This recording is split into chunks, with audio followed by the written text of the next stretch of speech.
السلام علیکم ورحمۃ اللہ وبرکاتہ۔ بسم اللہ الحمدللہ والصلاة والسلام علی رسول اللہ وعلی آلہ وصحبہ ومن والہ۔ محترم ناظرین، حمد و صلوات کے بعد آج جو باتیں میں آپ کے سامنے رکھنا چاہتا ہوں اللہ کی توفیق سے، وہ نذر اور اس کے بعض احکام و آداب کے بارے میں۔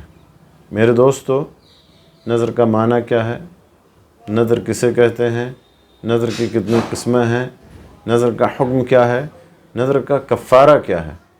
یہ تمام باتیں آپ کے سامنے قرآن و سنت کی روشنی میں مختصر انداز میں پیش کی جائیں گی۔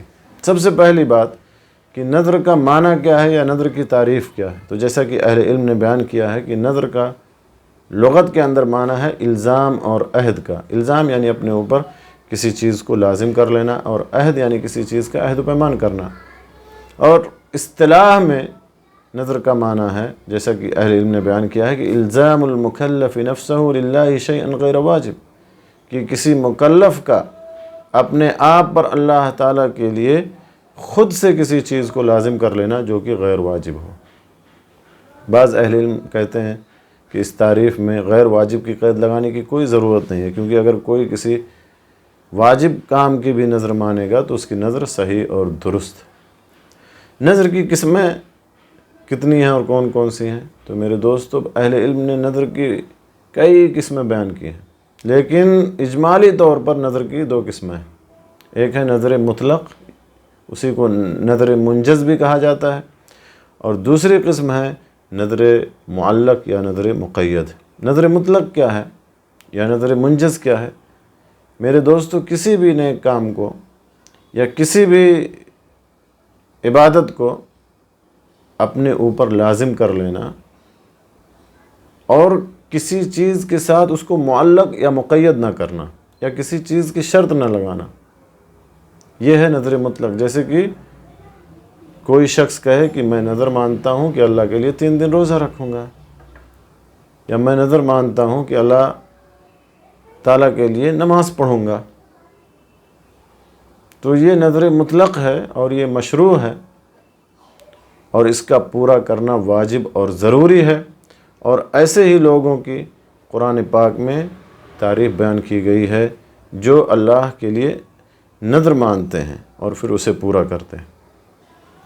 اللہ تعالیٰ فرماتا ہے اپنے نیک بندوں کا ذکر کرتے ہوئے، یا اپنے نیک بندوں کی صفات کا ذکر کرتے ہوئے، کہ یوفون بالنذر ویخافون یوما کان شرہ مستطیرا، کہ جو اپنی نذر پوری کرتے ہیں اور اس دن سے ڈرتے ہیں جس کا شر بہت زیادہ پھیلا ہوا ہوگا۔ اسی طرح سے دوسری آیت کے اندر اللہ تبارک و تعالیٰ نے نذر پوری کرنے کا حکم دیا ہے، وَلْيُوفُوا نُذُورَهُمْ، انہیں چاہیے کہ وہ اپنی نذریں پوری کریں۔ اسی طرح سے تیسری جگہ اللہ تعالیٰ نے فرمایا وَمَا أَنفَقْتُم مِّن نَفَقَةٍ أَوْ نَذَرْتُم مِّن نَذْرٍ فَإِنَّ اللَّهَ يَعْلَمُ، کہ تم جو کچھ بھی اللہ تعالیٰ کی راہ میں خرچ کرتے ہو یا جو بھی اللہ تعالیٰ کے لیے نذر اور منت مانتے ہو، تو بے شک اللہ تعالیٰ کو اس کا علم ہوتا ہے، اللہ تعالیٰ اسے جانتا ہے۔ تو یہ ہے نذر کی پہلی قسم، نذر مطلق یا نذر منجز، کسی نذر کو اپنے اوپر واجب کر لینا یا اپنے اوپر لازم کر لینا، اور اس کا حکم جیسا کہ میں نے بتایا یہ مشروع ہے، اور اس کا پورا کرنا واجب ہے۔ نہ پورا کرنے کی صورت میں کفارہ دینا ہوگا، اور کفارہ وہی ہے جو قسم کا کفارہ ہے، یعنی 10 مسکینوں کو کھانا کھلانا، یا 10 مسکینوں کو کپڑا دینا، یا ایک گردن آزاد کرنا، اور اگر اس کی طاقت نہ ہو تو پھر 3 دن روزے رکھنا۔ دوسری قسم کون سی ہے؟ دوسری قسم ہے نذر معلق یا نذر مقید۔ نذر معلق اور نذر مقید کسے کہتے ہیں؟ کہ اپنی نذر کو کسی چیز کے ساتھ مشروط کرنا، کسی چیز کے ساتھ مقید کرنا۔ جیسے مثال کے طور پر یہ کہنا کہ میں اللہ تعالیٰ کے لیے 3 دن روزہ رکھنے کی نذر مانتا ہوں اگر مجھے شفا یابی مل گئی بیماری سے، تو یہ ہے نذر معلق یا نذر مقید۔ یا میرے بیٹے کو شفا مل گئی تو میں ایک بکری ذبح کروں گا، یعنی کسی شرط کے ساتھ، کسی فائدے کے ساتھ اس کو مقید کرنا۔ اور اس کا حکم جیسا کہ اہل علم نے بیان کیا ہے کہ اس کا حکم مکروہ ہے، یہ ناپسندیدہ ہے، کیونکہ اللہ کے نبی صلی اللہ علیہ وسلم نے اس قسم کے نظر ماننے سے منع فرمایا ہے، اور فرمایا کہ انہ لا یأتی بخیر وانما یستخرج به من البخیل، کہ بے شک نظر کسی خیر کو لے کر نہیں آتی، بلکہ اس سے تو صرف ایک بخیل سے خرچ کروا لیا جاتا ہے۔ تو اس کا حکم یہ ہے کہ مکروہ ہے، لیکن کسی نے اس قسم کی نظر مان لی تو اس کا پورا کرنا واجب ہے، اور نہ پورا کرنے کی صورت میں اس کے اوپر بھی کفارہ ہے، اور وہ کفارہ قسم کا کفارہ جیسا کہ میں نے آپ کو بیان کیا۔ معصیت کی نظر ماننا یا اسی طرح سے اس چیز کی نظر ماننا جو انسان کی ملکیت میں نہ ہو، تو میرے دوستو اس قسم کی نظر کا انعقاد نہیں ہوگا۔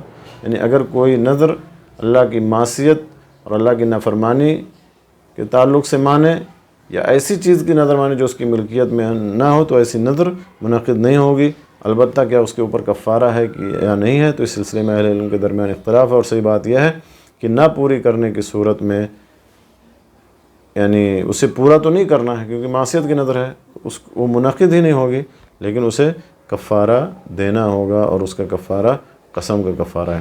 اسی طرح سے آخری بات نظر کے تعلق سے یہ ہے کہ غیر اللہ کے لیے نظر و نیاز ماننا۔ میرے دوستو، غیر اللہ کے لیے نظر ماننا یہ شرک ہے، کیونکہ نظر و نیاز یہ عبادت ہے، اور عبادت کو اللہ کے علاوہ کسی اور کے لیے پھیرنا یہ شرک ہے۔ لہذا غیر اللہ کے لیے، کسی قبر درگاہ کے لیے، کسی پیر بزرگ کے لیے، کسی نبی اور کسی فرشتے کے لیے نظر ماننا یہ قطعاً جائز اور درست نہیں ہے، بلکہ یہ بہت بڑا گناہ ہے۔ تو یہ نظر کے تعلق سے چند باتیں آپ کے سامنے پیش کی گئیں۔ اللہ تعالیٰ سے دعا ہے کہ اللہ تعالیٰ ہمیں ان باتوں کو جاننے، سننے اور سمجھنے کے بعد اللہ ہمیں نیک عمل کی توفیق بخشے۔ آمین وآخر دعوانا الحمد للہ رب العالمین، وصلی اللہ علی نبینا محمد وعلی آلہ وصحبہ اجمعین۔